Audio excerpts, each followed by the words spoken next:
Bonjour les amis, je me présente pour les nouveaux qui nous rejoignent. Je suis William Goussanou, je suis sophrologue, hypnothérapeute. Aujourd'hui, je vais vous parler succinctement du burn-out. Alors le burn-out ou syndrome d'épuisement professionnel, comme son nom l'indique, se manifeste d'abord par un épuisement physique. Un épuisement qui se manifeste dans le corps à plusieurs égards. Ça peut être au niveau purement musculaire, par exemple des douleurs au niveau du dos, des épaules, des trapèzes, ou de façon, je dirais, un peu plus interne, des organes qui sont touchés, la digestion notamment, ou de façon, je dirais, plus subtile, le sommeil. Le sommeil avec des cycles de sommeil qui sont interrompus, un sommeil qui n'est plus réparateur.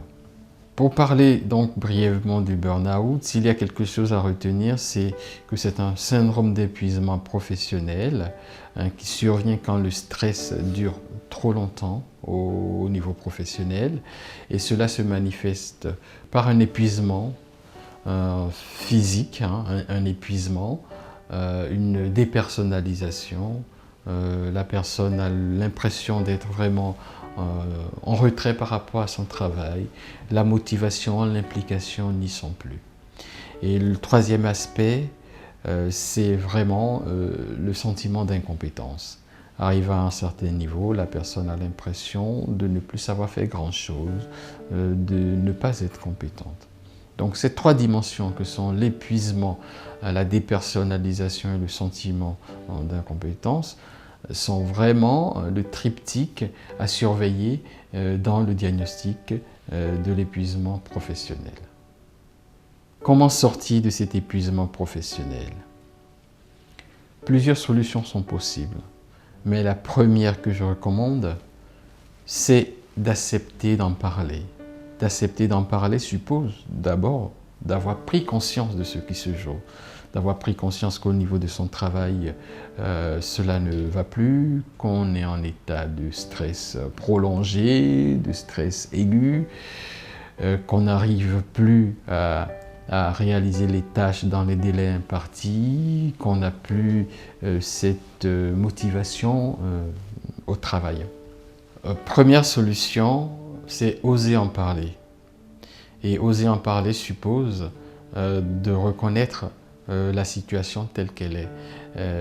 C'est symptomatique chez les burn-out, une forme de déni de leur situation, une forme de déni des difficultés au travail. On se lève le matin, la peur au ventre, on est tout le temps épuisé, on n'a plus cette motivation, on commence à être cynique. Voilà. Et donc la première solution, commencer à en parler autour de soi, en parler à son médecin, en parler à son conjoint, en parler à d'autres collègues, des gens qui en ont confiance.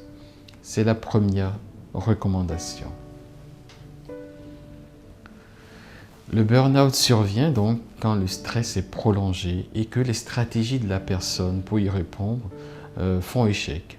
Quand ces stratégies de défense, ces stratégies d'adaptation, qu'on appelle les stratégies de coping, ne sont plus opératives, quand ces stratégies ne montrent plus leur efficacité, l'épuisement survient.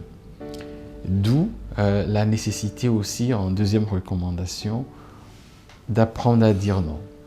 Quand il y a des surcharges de travail, quand on doit travailler avec des heures à rallonge, il faut apprendre à dire stop.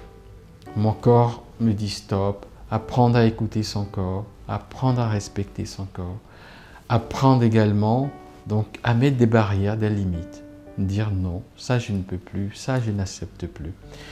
Et en sophrologie par exemple, on accompagne les personnes dans cette affirmation. Voilà. Pour ceux qui veulent aller un peu plus loin, je vous conseille d'aller sur mon site sophroconseil.com pour voir les articles sur le stress, le burn-out, la qualité de vie au travail, l'hypnose et d'autres. Je vous dis à bientôt.